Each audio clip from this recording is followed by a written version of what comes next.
ये नौकरशाह भारत के संविधान के प्रस्तावना के अनुसार एक नौकर हैं, जनता के नौकर हैं, लेकिन अगर इनके पास कोई काम कर लेके जाइए तो ये शाह भगवान बनने लगते हैं। ये अपने हैसियत और औकात को भूल जाते हैं कि ये जनता के नौकर हैं। आज मैं दिल्ली के उन नौकरशाहों को फिर से कह रहा हूं कि चुल्लू भर पानी में नाक डुबा के मर जाओ। तो आज एक शिक्षक के नाते इन तीनों बच्चों के असमय निधन, बल्कि प्रशासनिक तंत्र के फेल्योर के कारण जो इनको अपना जान गंवाना पड़ा, उसके लिए तो मैं इन बच्चों से ही माफ़ी मांग रहा हूं, क्योंकि प्रशासनिक तंत्र जितने भी प्रकार के हैं उनमें किसी प्रकार का लज्जा शर्म कुछ नहीं है। दिल्ली के राजेंद्र नगर के बेसमेंट में जो हमने 3 युवा धन खोया, उसके लिए एमसीडी कर्मचारी, मकान मालिक, कोचिंग संस्थान, भारत सरकार की ढुलमुल नीति, पार्षदों के द्वारा अनदेखी, विधायकों के द्वारा जो है उस क्षेत्र में नहीं जाना, दिल्ली सरकार के द्वारा ठीक ढंग से काम नहीं कर पाना और सांसद के द्वारा ये समझ लेना कि हम तो सांसद हैं, हमारा काम गटर नाश्ता नहीं है। इन सभी की जिम्मेदारी है और आज इन सभी को जिम्मेदारी तय करना पड़ेगा। इस घटना से कितने जो है ऑर्गेनाइजेशन जुड़े हुए हैं, जिम्मेदारी सबकी होगी। क्या एमसीडी कर्मचारी जिम्मेदार है? क्या मकान मालिक भी जिम्मेदार है उसका? क्या कोचिंग संस्थान जिम्मेदार है? क्या भारत सरकार जिम्मेदार है? क्या पार्षद वहां का जिम्मेदार है? क्या विधायक राजेंद्र नगर का जिम्मेदार है? क्या दिल्ली की सरकार जिम्मेदार है? और क्या उस क्षेत्र के सांसद जिम्मेदार हैं? आज मैं एक कंप्लीट विश्लेषण करने का प्रयास कर रहा हूं कि 3 छात्रों के मौत का जिम्मेदार कौन कौन है। इसीलिए आज मैं चाहूँगा कि आप मेरे वीडियो को लाइक मत करिए, लेकिन शेयर ज़रूर करिए। मैं हाथ जोड़ करके जो है श्रद्धा सुमन अर्पित कर रहा हूँ कि बेटा, हम लोगों के इस खराब सिस्टम के कारण आपको अपना जान गंवाना पड़ा। आज मैं अपने चैनल पर आपको यह भी नहीं कहूँगा नमस्कार दोस्तों। आज मैं अपने चैनल पर आपको यह भी नहीं कहूँगा कि मैं रजनीश सिंह तोमर आपका स्वागत करता हूँ, क्योंकि आज का मुद्दा ऐसा है कि ये एक दुख की घड़ी में, एक परिवार के दुख की घड़ी में इस समस्या का आगे समाधान क्या हो सकता है, इसके लिए मैं वीडियो बना रहा हूँ। तो इसमें कैसा अभिनंदन और कैसा हार्दिक स्वागत। दोस्तों, आज से 2 दिन पहले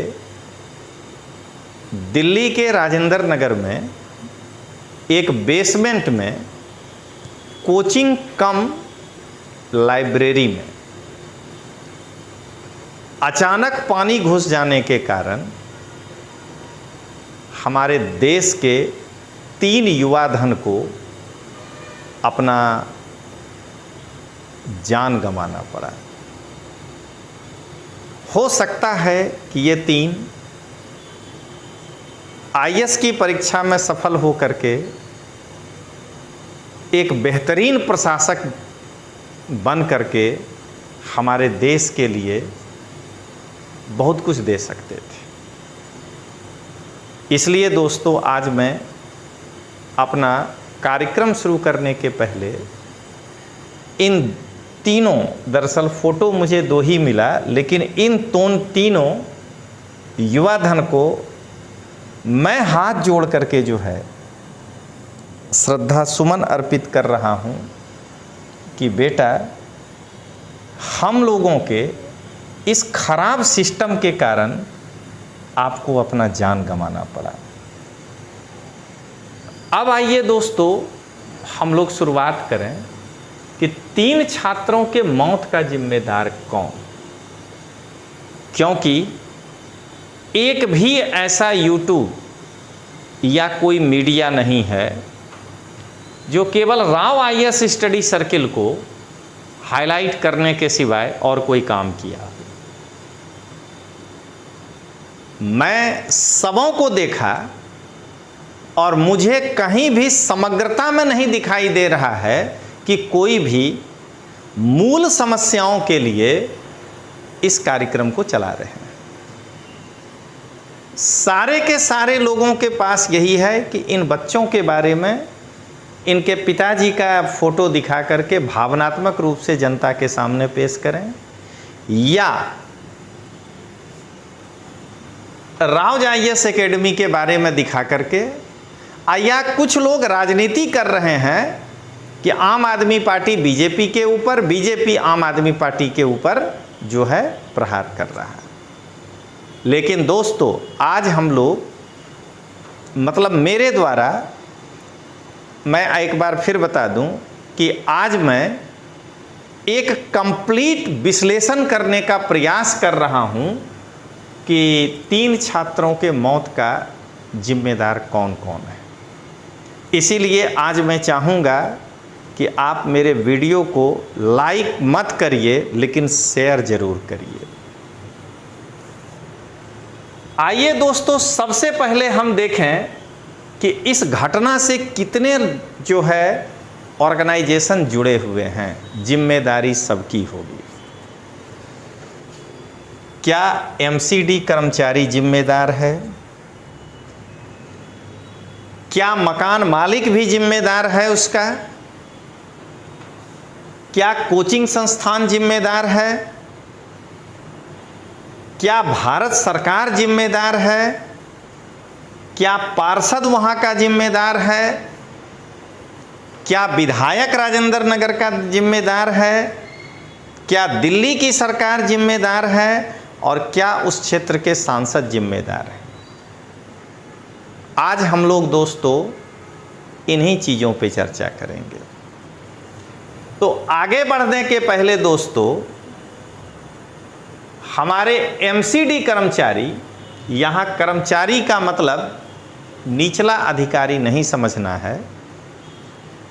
आज मुझे बड़े दुख के साथ कहना पड़ रहा है कि दिल्ली में बैठे नौकरशाह, खास करके जो आईएएस लेवल के अधिकारी हैं, जो सेक्रेटरी लेवल के अधिकारी हैं, वो बेहद संवेदनहीन हैं और उनकी काम करने में कोई रुचि नहीं है। दोस्तों पहले आप इस वीडियो को देखिए जिसमें सौरभ भारद्वाज, गोपाल राय और आतिशी 3 मंत्री अधिकारियों का मीटिंग ले रहे हैं और ये बरसात के पहले की बात है। मैं मानता हूं कि हो सकता है सौरभ भारद्वाज राजनीति किए हों, हो सकता है। क्यों? क्योंकि ये वीडियो बाहर क्यों आया। लेकिन दोस्तों उस वीडियो में उस आईएएस अधिकारी के हरकत को देखिए आप लोग कि वो किस तरह से काम के बहाने को बना रहा है।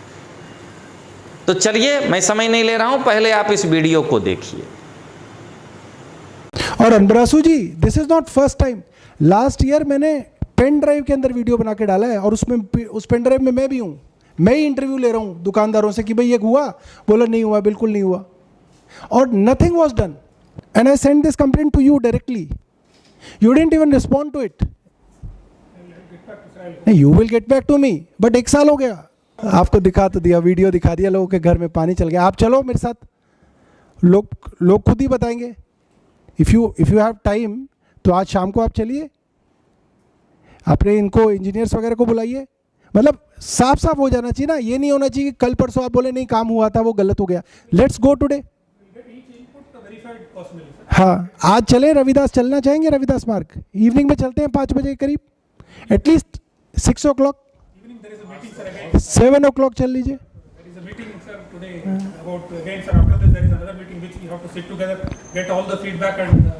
कितने बजे बताइए, कब फ्री हैं आप, तब चल लेंगे।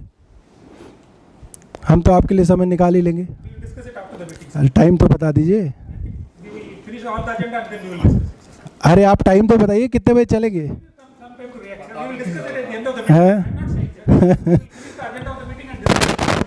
This is the agenda, this is the actual agenda कि desilting has not happened on ground and government is paying the contractors. Why should we pay? Why is there if? There should be not if ना। आप अभी भी if बोल रहे हैं। आप चलिए वहां पे वेरीफाई कीजिए, खत्म करिए इस चीज को। एक अफसर पे आप कार्रवाई करेंगे तो कम से कम मैसेज तो जाएगा अगले साल के लिए डीसिल्टिंग के लिए, वरना कुछ जाता ही नहीं है। अब minister of UD writing to a PWD secretary कि उसके यहाँ डीसिल्टिंग नहीं हुई, वीडियो बना के दे रहा है। पीडब्ल्यूडी सेक्रेटरी ने रिप्लाई नहीं किया उसका। क्या होगा इस देश में, क्या होगा दिल्ली में, आप बताइए। आपसे मैं पूछ रहा हूं, अब मिनिस्टर इज आस्किंग यू कि आपके पास पूरे दिन में समय है, तो आप बोल रहे हैं मैं बताऊंगा। अरे यार, मंत्री के पास भी तो 100 काम है, मैं आपके लिए फ्री हूं, आप बताइए कब चलेंगे। नहीं, my humble request also, we want a solution to this. ठीक है, बताइए पीडब्ल्यूडी मिनिस्टर, आप बताइए भाई। आपके सेक्रेटरी साहब तो कह रहे हैं if I feel this is the most important issue then we will discuss. आप बता दीजिए if it is an important issue और नॉट। दोस्तों, आपने इस वीडियो को देखा। मैं विश्लेषण करने के पहले बता दूं कि मैं जिस भी चैनल को चलाता हूं, आज मैं नाम बताने के मूड में नहीं हूं, उसका स्लोगन ही है आम आदमी पार्टी मुक्त भारत का प्रयास। लेकिन आज राजनीति का दिन नहीं है। आपने देखा कि किस प्रकार से एमसीडी के उच्च स्तरीय अधिकारी संवेदनहीन हैं। उन्हें ऐसा लगता है कि वो अपने बच्चे को तो बचा लेंगे, क्योंकि उनके बच्चे को वहां पढ़ने जाने की जरूरत है नहीं। लाखों में तनख्वाह पा रहे हैं, बच्चों को कहीं और भेज करके जो है पढ़ा लेंगे, और ये बाहर से आने वाले गरीब बच्चे उस बेसमेंट में पानी में डूबकर मर जाते हैं। मैं तो यही कहना चाहूँगा उस नौकरशाह से जो जाने से मना कर रहा है कि आज चुल्लू भर पानी में नाक डुबा करके मर जाओ। आज मुझे इतना तेज गुस्सा आ रहा है क्योंकि आज हमने 3 युवा धन को खोया है। दोस्तों, आज मैं कहना चाहता हूं कि ये नौकरशाह भारत के संविधान के प्रस्तावना के अनुसार एक नौकर हैं, जनता के नौकर हैं, लेकिन अगर इनके पास कोई काम कर लेके जाइए तो ये शाह भगवान बनने लगते हैं। ये अपने हैसियत और औकात को भूल जाते हैं कि ये जनता के नौकर हैं। आज मैं दिल्ली के उन नौकरशाहों को फिर से कह रहा हूं कि चुल्लू भर पानी में नाक डुबा के मर जाओ। आज आपके कारण ही ये हाल हुआ है। अब आइए दोस्तों, एमसीडी कर्मचारी कल दिल्ली के इस 13 कोचिंग में जो बेसमेंट में चल रहा था सील मारा। आप देख ही रहे हैं, आईएस गुरुकुल है, कैरियर पावर है, साई ट्रेडिंग है, गाइडेंस आईएस है, दैनिक संवाद है, चहल एकेडमी है, कई सारे कोचिंग हैं जिनको कि बेसमेंट में चलने के कारण सील लगाया गया। एमसीडी का कर्मचारी जिस गतिशीलता के साथ ये काम किए हैं वो काबिले तारीफ है, लेकिन आज भी मैं कहूँगा कि उनका दृष्टिकोण जो है वो नैरो है, बृहद दृष्टिकोण नहीं है। मैं भी उसी राजेंद्र नगर में कम से कम 8 साल आईएएस का कोचिंग चलाया हूं। मैं एमसीडी के कर्मचारी से पूछना चाहता हूं, कि क्या केवल यही 13 कोचिंग जो है वो बेसमेंट में चल रहा था, या बेसमेंट में रेस्टोरेंट भी चल रहा है। अगर वहां ऐसी घटना हो जाती तो क्या आपने उस रेस्टोरेंट में सील लगाया? मैं एमसीडी के कर्मचारी का मैं एमसीडी के कर्मचारी को ध्यान आकर्षित कराना चाहता हूं कि क्या राजेंद्र नगर में केवल ये 13 कोचिंग ही जो है वो बेसमेंट में चल रहे हैं, या बेसमेंट में किताब की दुकानें भी हैं, बेसमेंट में रेस्टोरेंट भी है, और बेसमेंट में और भी कई तरह के चीज चल रहे हैं, जहां अगर बारिश का पानी घुस जाएगा तो वहां भी जो है लोगों का जान खतरे में है। तो अभी फिलहाल एमसीडी ने बाकी बेसमेंट में चलने वाले अन्य जो है संस्थान या वो पेशा वाले लोगों के दुकान में ताला क्यों नहीं लगाया? आज भी ये एमसीडी एक नैरो काम कर रहा है। अब आइए दोस्तों, मैं बताना चाहता हूं कि एमसीडी के कर्मचारी और मकान मालिक दोनों जिम्मेदार हैं। ये आप देख रहे हैं कि लड़कों के द्वारा दिए गए फीस से जोरदार मुनाफा कमा करके दृष्टि आईएएस के द्वारा एक विशाल इमारत खड़ा किया गया है, और ये एक इमारत नहीं है, ऐसे उनके पास 10 इमारत है। मैं एमसीडी कर्मचारी का ध्यान आकर्षित कराना चाह रहा हूं कि ये मुखर्जी नगर में इस मेन रोड पर, ये जो रोड है परमानंद कॉलोनी की ओर जाता है, और यहां से ये रोड जो है मुखर्जी नगर के बत्रा सिनेमा होते हुए बांध तक जाता है। एकदम इस बेस्ट कॉर्नर पर आप इतना विशाल कोचिंग को कैसे कॉमर्शियल का लाइसेंस दिए? ये पहला प्रश्न है एमसीडी से। इनके पास कोचिंग के अंदर ये 4 दरवाजा बना लें, लेकिन ये जब मकान प्राइवेट था तो चढ़ने के लिए एक छोटी सी सीढ़ी है। एमसीडी के कर्मचारी को यह बताना होगा आज, और उनको बताना चाहिए कि दिल्ली के इस दृष्टि आईएएस कोचिंग को, जो कि परमानंद और बत्रा बांध के कॉर्नर पर है, चढ़ने के लिए एक ही सीढ़ी है, इसको कॉमर्शियल लाइसेंस किस आधार पर दिया गया? क्या एमसीडी को केवल कॉमर्शियल का पैसा ले लेना यहां भ्रष्टाचार नहीं है दोस्तों? एमसीडी ने जो कॉमर्शियल चार्ज रखा था, क्या एमसीडी को केवल उतने से मतलब था? इतने बड़े संस्थान में जब 500 बच्चे उतरेंगे तो उस समय यहां की हालत क्या होगी? क्या एमसीडी ने दृष्टि आईएएस को इस भाई परमानंद और मुखर्जी नगर बांध के कॉर्नर वाले मकान को लाइसेंस देने के पहले इस बात का पता लगाया कि यहां पर जो 500 बच्चे उतरेंगे तो वहां पर स्थिति कैसी होगी, और इस बिल्डिंग को कैसे कॉमर्शियल लाइसेंस दिया जाए? इसलिए दोस्तों, आज मेरा यह मानना है कि एमसीडी भी जिम्मेदार है, और इसमें कोई पार्टी पॉलिटिक्स नहीं आना चाहिए। अब आइए दोस्तों, एक और कोचिंग दिखाता हूं कि इसमें मकान मालिक कैसे जिम्मेदार है। मैं आज ये वीडियो इसलिए बना रहा हूं दोस्तों कि सारे लोग मिलकर के एक कोचिंग क्लास को ही जो है विलेन बना दिया है। अकेला कैसे जिम्मेदार होगा? एक सबसे बड़ा असंगठित क्षेत्र, केवल एक ही उसके पास लाइसेंस होता है, या सरकार के यहाँ रजिस्ट्रेशन होता है, और वो है प्राइवेट लिमिटेड कंपनी। बाकी उसके ऊपर कोई रूल और रेगुलेशन नहीं है। आप बताइए कि कैसे जो है वो अकेला इतना बड़ा हिम्मत कर सकता है? यह एक बिल्डिंग देखिए दोस्तों, इसमें घुसने का जगह देखिए खाली, और उसके आगे कितना गाड़ी मोटर लगा हुआ है, और एक योजना आईएएस और एक प्लूटस एकेडमी यहां चल रहा है। इस मकान मालिक से जाकर के एक बार पूछिए कि तुमको कॉमर्शियल में किस चीज का लाइसेंस दिया गया था।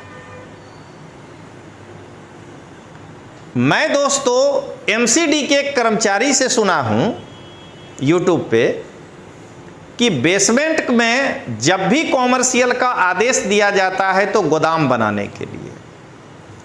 तो अब ये बताइए कि कोई कोचिंग क्लास का मालिक अगर बेसमेंट किराया लेने गया है तो ये मकान मालिक की जिम्मेदारी है ना कि वो बताए कि ये गोदाम जो के लिए है, मैं आपको नहीं दे सकता हूं। तो आज दिल्ली का वो सारा मकान मालिक भी दोषी है जिसके बिल्डिंग का लाइसेंस गोदाम बनाने के लिए था, और वो पैसे के लालच में कोचिंग क्लास को जो है भाड़े पर दे दिया। विचार इस पर भी होना चाहिए दोस्तों। अब आइए दोस्तों, कोचिंग संस्थान। कोचिंग संस्थान तो अपने आप में सबसे बड़ा जिम्मेदार है, क्योंकि जिसके यहां घटना घटा, मतलब यहां किसी व्यक्ति का नाम नहीं लेना है, कोचिंग का। सबसे पहले दोस्तों आप ये सोचिए कि एक टीचर कितने लड़कों के साथ संवाद कर सकता है। ये कोचिंग संस्थान के लोगों को सोचना है।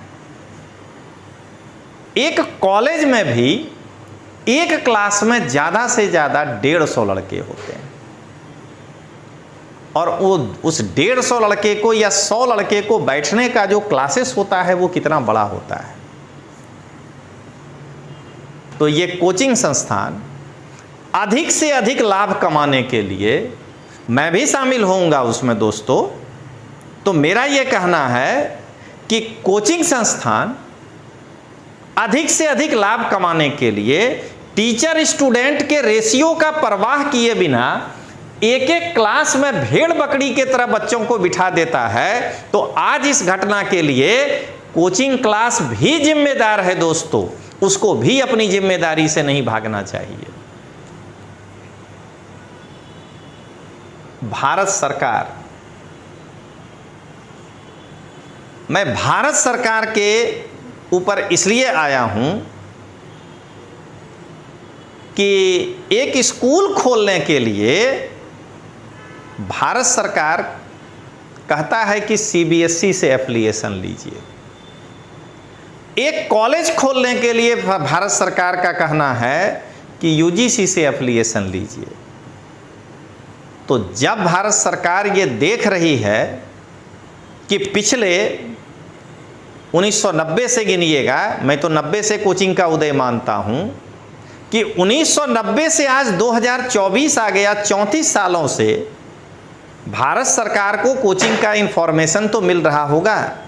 तो भारत सरकार के द्वारा एक यूजीसी जैसा कोई रेगुलेटरी बॉडी क्यों नहीं अब तक बना दिया गया, और उनको जो है एक पूरा परफॉर्मा तैयार करने का जो है जिम्मेदारी क्यों नहीं सौंप दिया गया, और सारे कोचिंग क्लास को यूजीसी या सीबीएसई बोर्ड के तरह उस रेगुलेटिंग बॉडी के साथ जो है एफिलिएशन लेने के लिए बाध्य क्यों नहीं किया गया। दोस्तों, मैं आज की घटना से भी आगे की बात कर रहा हूं। फायर सेफ्टी से लेकर के सब कुछ जरूरी है, लेकिन उसमें यह भी कायदा होना चाहिए कि उस कोचिंग में पढ़ाने वाले शिक्षक जो है वो कैसे नियुक्त होंगे। कौन शिक्षक जो है वो आईएएस का तैयारी कराएगा, और कौन शिक्षक जो है वो पीसीएस की तैयारी कराएगा, और कौन शिक्षक जो है वो क्लास 3 की तैयारी कराएगा, इसका भी मानदंड होना चाहिए। अब आइए दोस्तों, आरती चावला जी अकेले नहीं, लेकिन चूंकि ये डिलिमिटेशन इस बार हो गया तो बाकी लोगों का पता नहीं चल पाया। यहां के पार्षद क्या कर रहे थे, पार्षद का काम ही है, छोटा सा तो एरिया होता है उनका, और ये कोचिंग क्लास का इलाका तो इतना लोकप्रिय है कि वहाँ से तो उनको गुजर के देखना चाहिए ना कि कौन सी इमारत अवैध बनी है और किस इमारत को नोटिस देने का जरूरत है और किस इमारत का नोटिस को नहीं दे रहा है एमसीडी, तो हम बताएं, ये पार्षद की जिम्मेदारी है। अब आइए दोस्तों, मैं कल से देख रहा हूं कि लोग दुर्गेश पाठक के ऊपर प्रहार पर प्रहार कर रहे हैं कि विधायक जी कहां थे, लेकिन आप सभी जानते हैं कि मेरा आम आदमी पार्टी के साथ वैचारिक जुड़ाव नहीं है। मैं खुलेआम कह रहा हूं कि आम आदमी पार्टी इस देश को अगर उनकी सरकार बन जाए तो 20 साल पीछे लेकर चला जाएगा।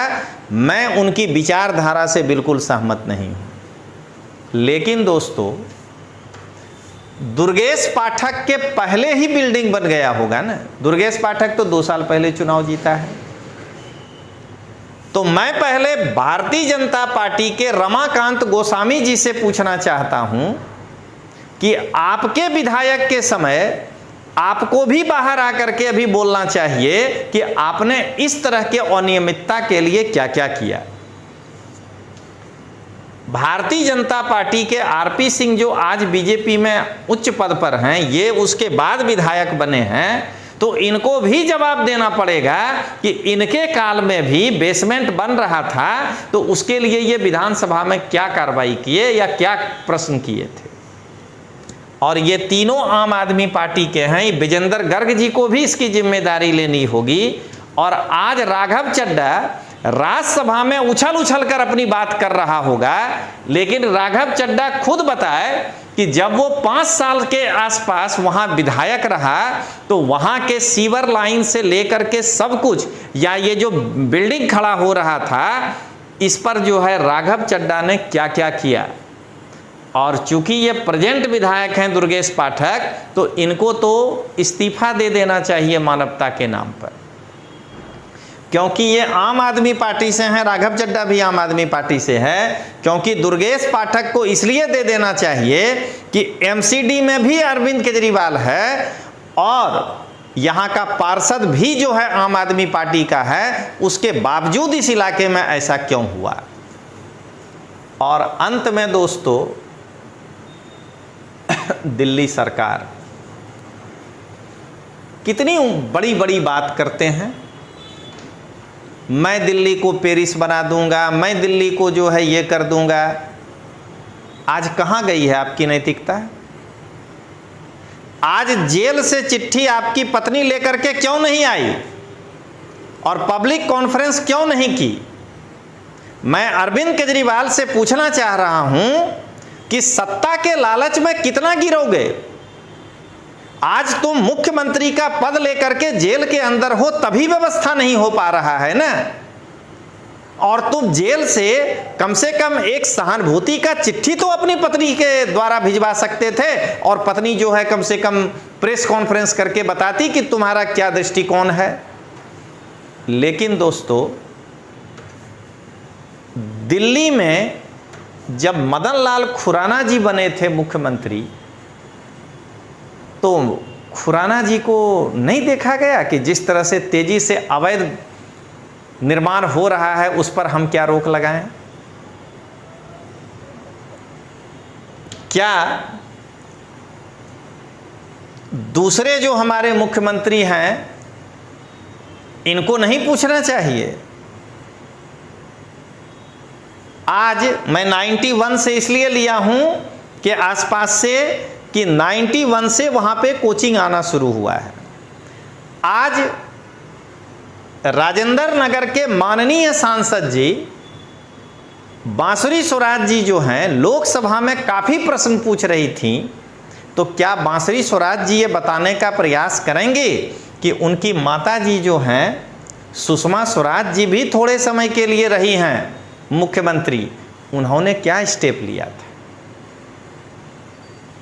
आज राहुल गांधी के द्वारा बहुत प्रश्न किया गया, क्या राहुल गांधी बताएंगे कि कांग्रेस पार्टी के शीला दीक्षित के द्वारा 10 साल तक जो है वहाँ का मुख्यमंत्री पद रहा, तो उन्होंने इस समस्या के समाधान के लिए क्या किया? क्या बेसमेंट में कोचिंग नहीं चले, क्योंकि चलने लगा था, इन्होंने कोई बिल पास किया अपने विधानसभा में? शीला दीक्षित का काल तो स्वर्णिम काल है, क्योंकि केंद्र में भी मनमोहन सिंह था। अगर ये बिल पास कर देते तो मनमोहन सिंह को बिल भी पास करने में देर नहीं लगता या साइन करने में। और अंत में दोस्तों, इस क्षेत्र के सांसद और भूतपूर्व सांसद, जब 91 में लालकृष्ण आडवाणी जी वहां के सांसद बने थे, तो लालकृष्ण आडवाणी जी उस क्षेत्र में कितनी बार गए उस समस्या के समाधान के लिए? उसके बाद, अब ये तो है नहीं संसार में, लेकिन एक सांसद के नाते तो पूछा ही जा सकता है कि भारतीय राष्ट्रीय कांग्रेस से राजेश खन्ना जी जीते थे, जीतने के बाद उस क्षेत्र में कितनी बार गए? जगमोहन जी जम्मू कश्मीर में तो राज्यपाल के रूप में बहुत अच्छा काम किए, तो फिर ये एक सांसद के रूप में राजेंद्र नगर में बेसमेंट के हालत को सुधारने के लिए क्या क्या किए? संसद में कभी आवाज उठाए क्या? कांग्रेस के अजय माकन जी इसका जवाब दें कि इन्होंने क्या किया। और मीनाक्षी लेखी जी 10 साल सांसद रहीं, और बांसुरी जी का तो नाम आएगा कि वो अभी तो 4 जून को जीती हैं, इसीलिए इनके ऊपर जो है कोई प्रहार हम नहीं करेंगे, लेकिन मीनाक्षी लेखी जी तो 10 साल रही थी। तो दोस्तों, कुल मिलाकर के आज जो हम लोग 3 मासूम जान, मासूम मैं इसलिए कह रहा हूं कि ऐसे तो वह युवा धन है, लेकिन आईएएस की तैयारी नया नया कर रहे थे, तो अभी उनको मासूम ही कहा जाए। तो कुल मिलाकर के दोस्तों, 3 छात्रों के मौत का जिम्मेदार ये सभी हैं। एमसीडी कर्मचारी भी है, मकान मालिक भी है, कोचिंग भी है, भारत सरकार भी है, पार्षद भी है, विधायक भी है, दिल्ली की सरकार भी है और सांसद भी है। आज दोस्तों मुझे कहने में कहीं कोई हिचक नहीं है कि दिल्ली के राजेंद्र नगर के बेसमेंट में जो हमने 3 युवा धन खोया, उसके लिए एमसीडी कर्मचारी, मकान मालिक, कोचिंग संस्थान, भारत सरकार की ढुलमुल नीति, पार्षदों के द्वारा अनदेखी, विधायकों के द्वारा जो है उस क्षेत्र में नहीं जाना, दिल्ली सरकार के द्वारा ठीक ढंग से काम नहीं कर पाना, और सांसद के द्वारा ये समझ लेना कि हम तो सांसद हैं, हमारा काम गटर नाश्ता नहीं है। इन सभी की जिम्मेदारी है और आज इन सभी को जिम्मेदारी तय करना पड़ेगा। तो चलिए दोस्तों, आज के लिए इतना ही। अब आज तो मैं जय हिंद जय भारत क्या करूं, आज तो मैं बहुत दुखी हूं, क्योंकि मैं भी इसी फील्ड से जुड़ा हूं। ये बच्चे किसी भी कोचिंग संस्थान में पढ़ रहे हों, लेकिन एक शिक्षक के नाते हमारे भी बच्चे हैं। तो आज एक शिक्षक के नाते इन तीनों बच्चों के असमय निधन, बल्कि प्रशासनिक तंत्र के फेल्योर के कारण जो इनको अपना जान गंवाना पड़ा, उसके लिए तो मैं इन बच्चों से ही माफ़ी मांग रहा हूं, क्योंकि प्रशासनिक तंत्र जितने भी प्रकार के हैं उनमें किसी प्रकार का लज्जा शर्म कुछ नहीं है। तो चलिए दोस्तों, फिर अब आगे कोई वीडियो बनाएंगे तो आपको बताएंगे।